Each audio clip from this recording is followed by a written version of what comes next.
Hey everybody, it's me, Cobalt Gypsy, the gal from Smallwood Homestead. If this is your first time checking out my channel, welcome. If you're an old friend, glad to see you again. I hope you're surviving this pandemic. If you're watching this in the future, it is currently July 18th of 2020, and we are experiencing a COVID-19 coronavirus pandemic. And a lot of places are under lockdown. A lot of places are requiring masks and social distancing. And I got lucky at the beginning of all of this because I'm kind of a prepper, and I always keep a pantry stocked full of dry goods and dehydrated things, so that I don't have to go to the store that much because I live out in the country. My power goes out often, so it's nice to have things that I could cook on a fire, or that I could just add water to.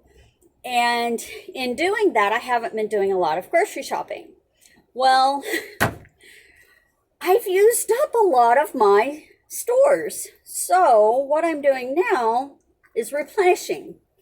And you can probably tell I have bananas and lemon juice and my dehydrating trays.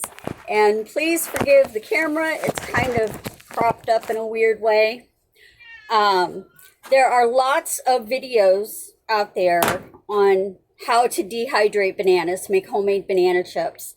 And I tried a few different ones and finally came up with a method that works for, there's my camera again, that works for my ancient dehydrator, because it is ancient. It's probably from the 70s or so. And I bought it used for 10 bucks off of Craigslist. Sorry, I'm going to see if I can prop this up a little bit better. I'm not having much luck because I'm trying to see. Okay.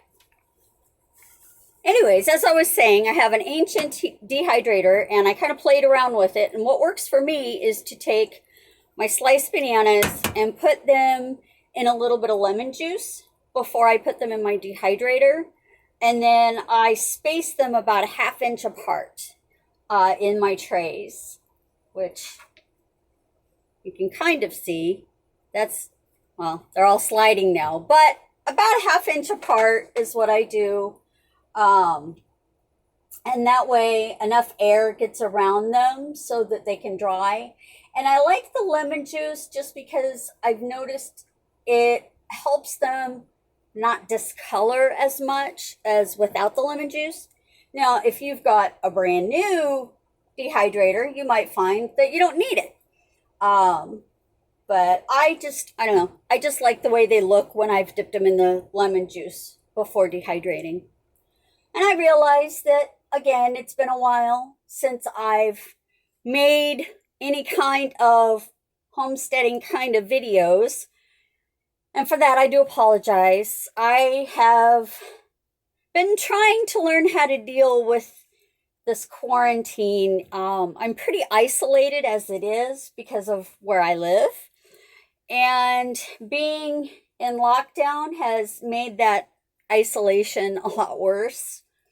And so my mental health has taken some hits. I'm not going to lie. I've never lied to you on my channel, so I'm not going to start now. But, take every day one at a time, and I just do the best that I can with what I've been given. So, like I said, today I thought, well, I went to the store yesterday and picked up some fruit. And so I'm going to be making banana chips and dried apples and some dried oranges and maybe even some dried cherries. I'm going to have some dried blueberries and some dried cherry tomatoes. So, yeah. I'm going to be well stocked, I think, once I've gotten all this done, which is good because, like I said, I used it And, you know, this will get me through the winter once I get all of this done, provided that, you know, we don't have any more catastrophes hit us. But if we do, I'll be ready. Because like I said, you know, I'm kind of a prepper. I kind of try and prepare for what I can. Um, we had tornado warnings a couple nights ago, and my power went out 4 times during the course of that. Luckily, I do have solar light bulbs, and which you can see, that's one of my solar light bulbs. It's not on, my regular light is on, but I do have my solar light bulbs, and they last me about 8 hours. So, you know, they're pretty good. And of course, I have tons of candles that my cousin and I made actually, I think it's been 2 years ago now, but I still have a big box full of them, so I don't need any more right now. I also have oil lamps, you know, should I need to use oil lamps. One thing about the bananas, I like to cut mine really thin. The thinner they are, the easier they dry. If you make them too thick, then they just become kind of chewy and not really crispy. And I tend to like the crispy ones.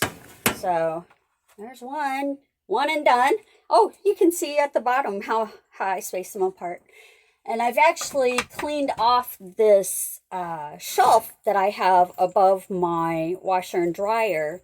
And that's where I'm setting my dehydrator, because I have an outlet right there, and because this basically is the driest room in my house. It's really humid here. You know, I live in the middle of the forest, and today the temperature was 90 degrees with a humidity of like 70%. And it's just, you walk outside and you come back in immediately and you're covered in sweat. It's just, horrendous. So my air conditioner has been struggling a little bit with trying to dry things out, but that's okay. My dehydrator, like I said, will work just fine in here. I've used it in here before, just not up on the shelf. Usually I just set it on my dryer, but I decided that I wanted to put it up on the shelf so that I could still do my laundry when I needed to. And you can tell I also bought a large bunch of bananas. Not sure how many trays I'm going to fill. We will see. And of course, I always throw out my peels in my garden, my compost. Right now, my garden consists of 4 or 5 pea plants, about 6 tomato plants, some herbs, a couple of lemon trees that haven't produced fruit yet, but, you know, I still have them. And what else? Oh, some sunflowers that are about a foot tall. So I'm waiting on those to come. That way I can harvest the seeds, and then I can make some roasted sunflower seeds to snack on during the winter, which that will be yummy. And at some point, I want to make some homemade granola. Before the quarantine, I actually went to the Amish grocery store and picked up some rye flour and some unprocessed sugar. So I'll be able to make all kinds of things. I'm looking into maybe making some bread dough that I could freeze, and then just, you know, when I wanted it, I just pop it out of the freezer and let it rise and then pop it in the oven. So we'll see how that goes. I've never done that before. I've never really had a lot of luck with bread. That's why my mother, many years ago, before she passed away, bought me a bread machine, because every time I tried to make bread, it just, yeah, I just did not have any luck making bread. And there's an old saying that says that if there's a witch in the kitchen, the bread won't rise. So we always got a big joke about that because I am pagan, you know. So that was kind of the big joke in my family, was that the reason why I couldn't make bread was because I was a witch. So I think that's kind of funny. Now I can make it with my bread machine just fine. Never have had any problems with my bread machine. But whenever I've tried to make it by hand by myself, I don't know, it just never turns out right. I don't know why. Just never does. So, but I am going to try to find a recipe online that maybe I can make up some dough for some rolls and things like that that I can put in the freezer, like I said. And then I'll have bread all winter as well. And I won't have to worry about if we end up going back to square one, which is honestly what I think is going to happen. I'm already seeing it here. For those of you who don't know, I live in southern Illinois. And they've started opening up some things, but we have yet to have a single day with no new cases. We have not had that yet. And since they've started opening things up, we've started seeing the numbers go up again. So I basically, if I have to go somewhere like to therapy or the doctor or something like that, I wear a mask. I practice social distancing. I have a grandson who is immunocompromised, and he was born with half a heart, literally. He was born with hypoplastic left heart syndrome. He's already had 3 open heart surgeries. And I'm sorry, but I'm not going to let some idiot who refuses to wear a mask get me sick and then me end up getting my grandson sick. No, not going to happen. That's why I've started doing my grocery shopping on Amazon. You know, I've just been doing what I can to stay safe. You know, and speaking of doctor, I actually went to the doctor for my wrist. For those of you who have been following me, you probably remember that I had a big lump in my wrist. It's been there for about 6 weeks. And I went to the doctor, went to the orthopedist actually.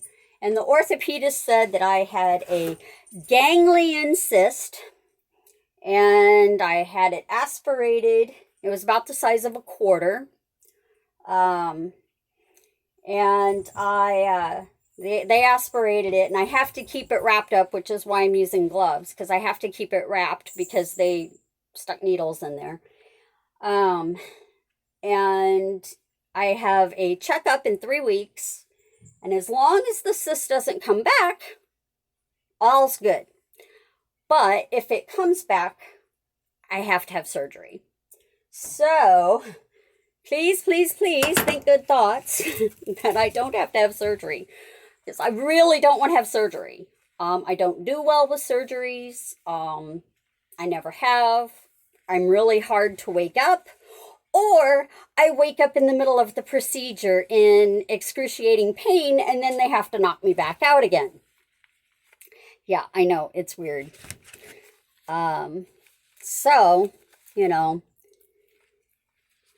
here's hoping that I don't have to have surgery. I don't want to have surgery, because then that would be a lot longer.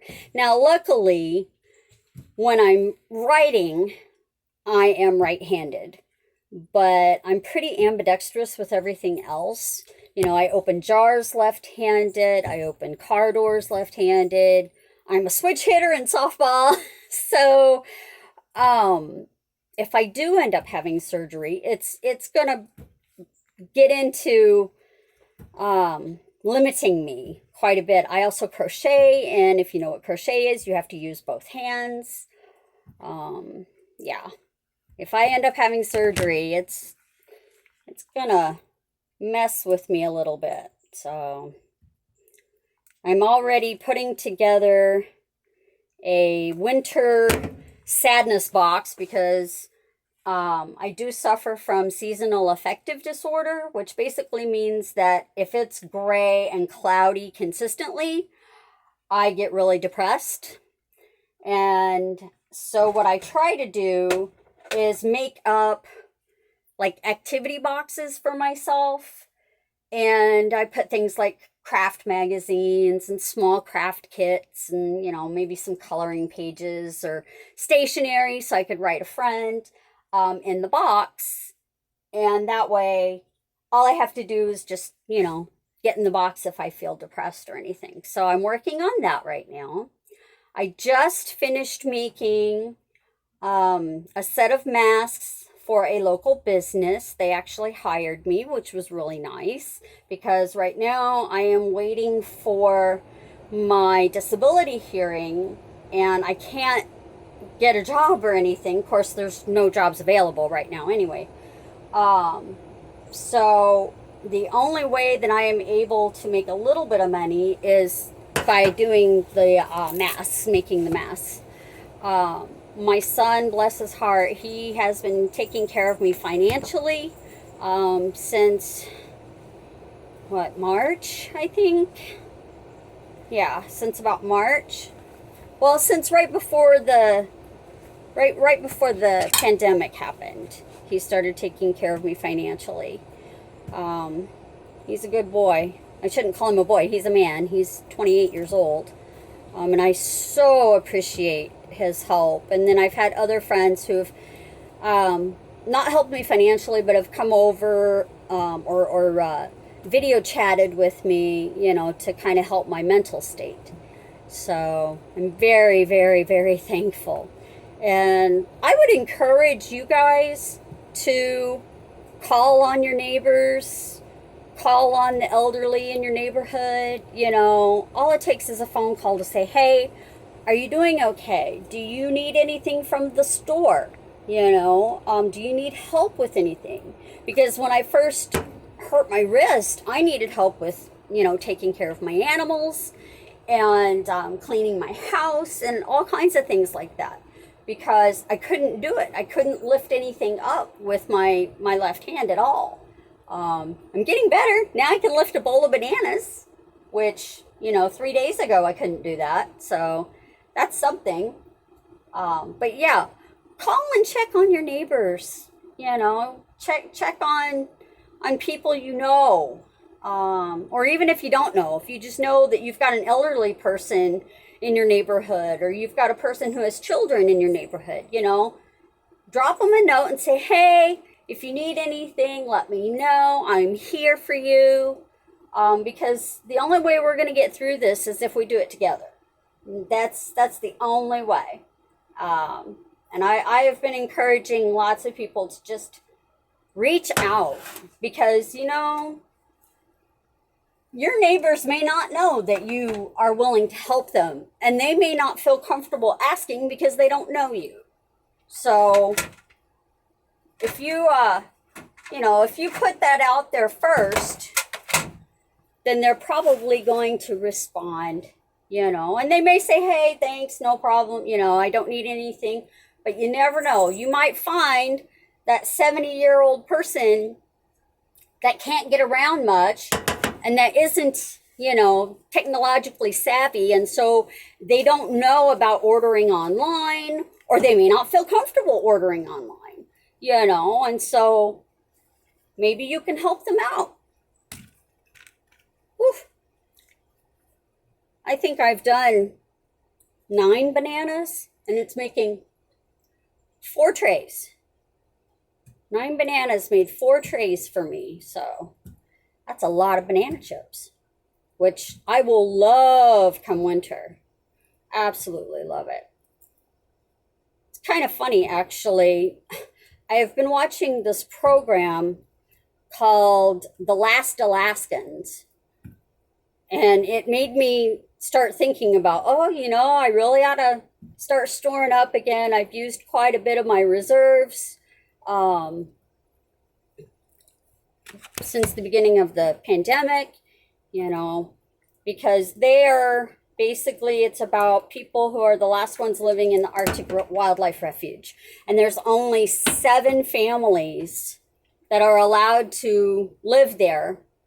And basically, once their permits expire, they won't get renewed because the government, the United States government, has basically said that that place is going to go back to being complete wilderness. So they're not letting, since 1980, they have not let any new permits get made. So it's an interesting show, but it basically shows you how difficult life can be and how a little bit of preparation goes a long way. So yeah, if you haven't seen that show, I recommend it. I think I watched it on Hulu. I don't have regular television. I just have Hulu, Amazon Prime, and PBS and YouTube. So, which that's enough for me, you know. I do a lot of reading. But yeah, that made me stop and think, hey, maybe I should restock, which is what I'm doing. Oh, that one didn't even take a full tray. So when I go to do my apples, I'll just probably stick my apples on there. So, and now I've put my lid on. Alrighty. My towel. Wipe off my gloves. And then I can take these off. And that is that for this video. This was completely unplanned. So forgive my messy hair. I notice it's like all over the place. Forgive my messy house, but I just thought, you know, hey, this would be a good video. And you can see my lovely wrap I have for my wrist. So I hope you all are doing well. I hope you're taking care of each other and checking on each other. And yeah, take it one day at a time. Namaste, friends. Have a great day.